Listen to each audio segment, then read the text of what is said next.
Hello, this is Dr. Saurabh Tiwari, and I am a third year DNB resident doing DNB orthopedics in a corporate hospital. People मेरे से पूछते हैं कि भाई ये MD और एमएस से कैसे अलग है डीएनबी। देखो, एमडी एमएस एग्ज़ाम पैटर्न जो होता है वो आपका खुद के हॉस्पिटल में होगा, आपके जो एग्जामिनर होगा आपके चेयरमैन के हाथ में आपका रिजल्ट होगा। बट डीएनबी का एग्ज़ाम ऑल इंडिया कहीं पे भी आपका सेंटर पड़ सकता है, आपके एग्जामिनर आपको नहीं जानता होगा। So it is always based on what you know. आपको जितना पता है, आपको जितना आता है, उसी के बेस पे आप पास हो गए। Is DNB a diploma degree? No, DNB is not a diploma, it is a diplomate in national board. What is the difference between diploma and DNB? Diploma is a 2 years course and you don't have to submit a thesis. Now people ask, how do you get DNB seat? Obviously it is through NEET PG only. मेरे पड़ोस में aunty रहती हैं, मेरे बगल में कोई रहता है, जब वो सुनते हैं कि इनका कॉर्पोरेट में बच्चा ऑर्थोपेडिक्स कर रहा है तो सबके दिमाग में यही आता है कि पक्का डोनेशन दिया होगा। बट ऐसा नहीं है, डीएनबी भी रैंक से ही लिया जाता है। नीट पीजी के एग्ज़ाम के थ्रू ही आप डीएनबी की सीट ले सकते हो। Just to compare with MD MS, when a first year in MD और MS is posted in a ward, generally उसके आसपास उसके साथ कोई ना कोई JR1 कलीग रहता है और they usually have 30 to 40 ward patients in a week, right. In DNB क्योंकि वहाँ पे सीट 2 ही हैं, जैसे मैं अपने हॉस्पिटल का आपको बताऊँ, मेरे हॉस्पिटल में 2 ही JR1 थे मेरे टाइम पे, मैं और मेरा कलीग। तो एक वार्ड में रहता था, एक ओटी में रहता था। वार्ड वाला 50 to 60 पेशेंट एवरेज के वो अकेले मैनेज करता था उस पूरे वीक में।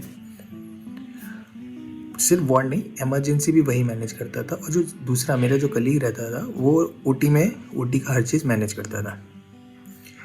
इधर अगर एमडी और एमएस में देखा जाए तो एमडी और एमएस में जनरली एक यूनिट में 2 या 3 JR1 रहते हैं और on an average 30 to 40 patients एक यूनिट में रहते हैं। तो ऐसा नहीं है कि आपको एक्सपोजर कम मिलेगा। No, DNBs and MD/MS have equal exposure.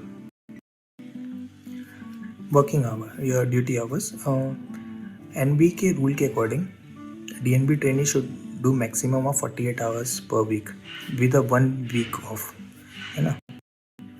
हमारे हॉस्पिटल में, अपने हॉस्पिटल का बताऊँ तो मेरे हॉस्पिटल में फर्स्ट ईयर में मैं 18 to 20 आवर्स पर डे करते थे विदाउट एनी वीक ऑफ, और कोई गेस्टेड हॉलीडेज़ हमको नहीं मिलती थी इस टाइम।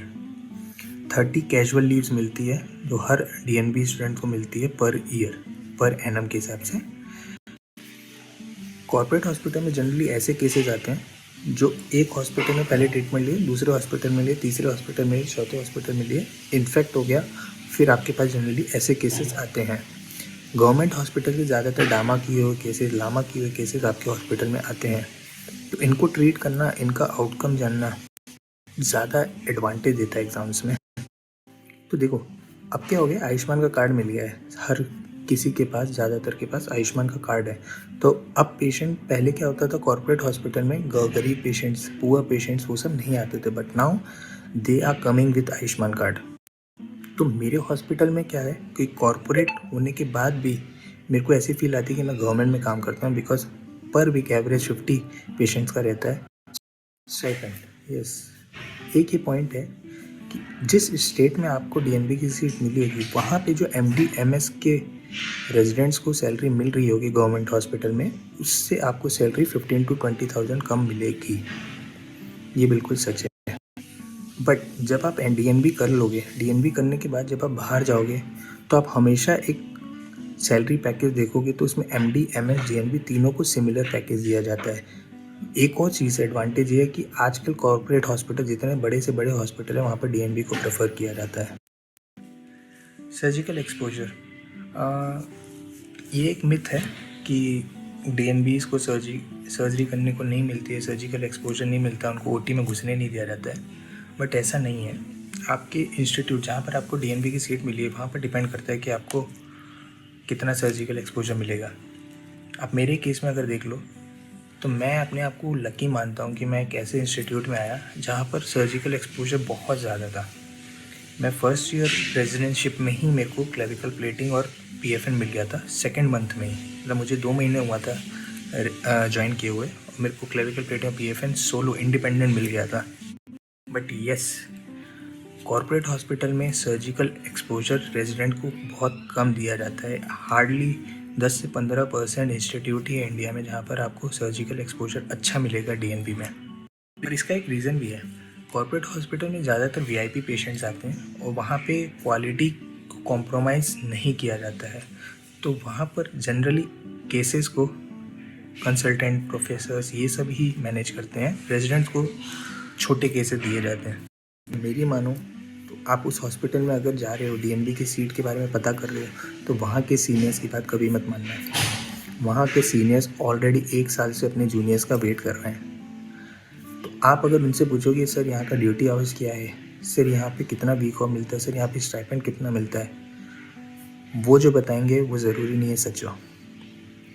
तो आपको अगर जानना है कि वहाँ का वर्क प्लेस कैसा है, वर्क एनवायरनमेंट कैसा है, तो आप वहाँ के एम्प्लॉयज़ से बात करो, वहाँ के ओटी स्टाफ से बात करो, वहाँ के जीडीएस स्टाफ से बात करो, वहाँ पर जो मैनेजर्स हैं उनसे बात करो। वो आपको बताएंगे कि यहाँ का एनवायरनमेंट कैसा है। एकेडमिक्स आपके इंस्टीट्यूट पे भी डिपेंड करता है जहाँ पर आपको डीएनबी की सीट मिली है। मगर ये बिल्कुल सच है कि जितना मैंने रिसर्च किया, जितना मैंने जाना है, जितना मैंने अपने कलीग से पूछा है, डीएनबी की एकेडमिक्स अच्छी नहीं होती एज़ कम्पेयर टू एमडी और एमएस। यहाँ पर अगर आपने डीएनबी सीट लिया है तो आपको खुद ही से पढ़ना है, खुद ही से पास होना है, खुद ही से हर चीज़ जाननी है। पास आउट रेट, लोग पूछते हैं पासिंग कैसा है सर वहाँ का, तो देखो ये बात बिल्कुल सच है। डीएनबी का पासिंग बहुत ख़राब है, खासकर ऑर्थोपेडिक्स का 24% अभी चल रहा है पासिंग। इस वजह से लोग डीएनबी नहीं लेते हैं।